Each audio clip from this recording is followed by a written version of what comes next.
اعوذ باللہ من الشیطان الرجیم بسم اللہ الرحمن الرحیم نحمده ونصلي ونسلم على رسوله الكريم اما بعد فاعوذ باللہ من الشیطان اللعین الرجیم بسم اللہ الرحمن الرحیم قابل صدر احترام میرے عزیز سامعین و ناظرین، السلام علیکم ورحمۃ اللہ تعالی وبرکاتہ۔ ہر روز کی طرح الحمدللہ آج بھی آپ حضرات کے سامنے اہم سوالوں کے جواب دینے کے لیے حاضر خدمت ہوں۔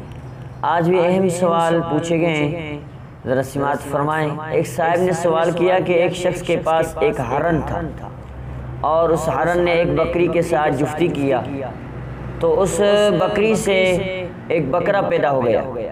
اور سال گزرنے کے بعد اب کیا اس بکرے کی قربانی جائز ہے یا کہ نہیں؟ بھائی اس کا جواب یہ ہے کہ قربانی میں ماں کا اعتبار کیا جائے گا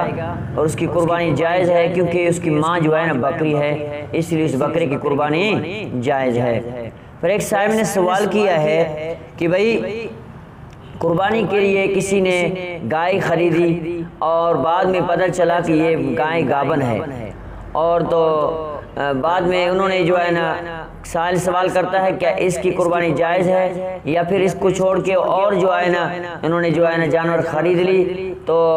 اس کے بعد اس گائے کو کیا کرے؟ اس کا جواب یہ ہے کہ اگر گائے جو ہے نا خریدی ہے اور پتہ چلا کہ گابن ہے اور انہوں نے پھر دوسری جانور لے لی اور اس کی قربانی کر لی تو یہ جائز ہے، اور بعد میں پتہ چلا کہ وہ گائے کو بچہ پیدا ہو گیا ہے۔ اب سائل نے ایک سوال کیا کہ اس گائے اور اس بچے کو کیا کرے؟ بھائی انہوں نے جو ہے نا ایک قربانی کی ہے، یعنی کہ ان پر قربانی واجب ہے، تو اس میں ایک پیدا ہو گیا، اس کو گابن ہو گیا، اس کو بچہ پیدا ہو گیا، تو اس نے اس گائے کو چھوڑ کے انہوں نے اس کے بدلے دوسرا ایک جانور خرید لیا اور اس کو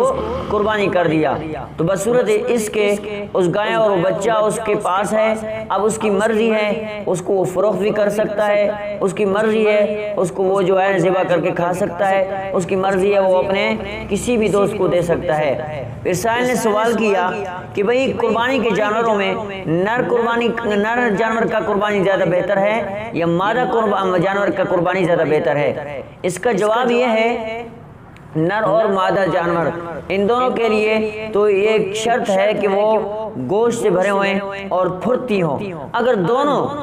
اگر دونوں گوشت میں بھرے ہوئے ہیں تو ٹھیک، اگر ان میں دونوں گوشت میں بھرے ہوئے ہیں تو اس میں مادہ جانور کی قربانی زیادہ بہتر ہے۔ مادہ جو بکری ہے یا گائے ہے یا کوئی اور جانور ہے تو مادہ جانور کی قربانی زیادہ بہتر ہے بصورت نر جانور کے۔ ہاں اگر ان دونوں میں جو مادہ ہے وہ کمزور ہے اور نر جو ہے تھوڑا سا تگڑا ہے تو پھر اس صورت میں اس نر جانور کی قربانی بہتر ہوگی، کیونکہ اگر بالکل پختگی برابر ہے تو اس میں مادہ جانور کی قربانی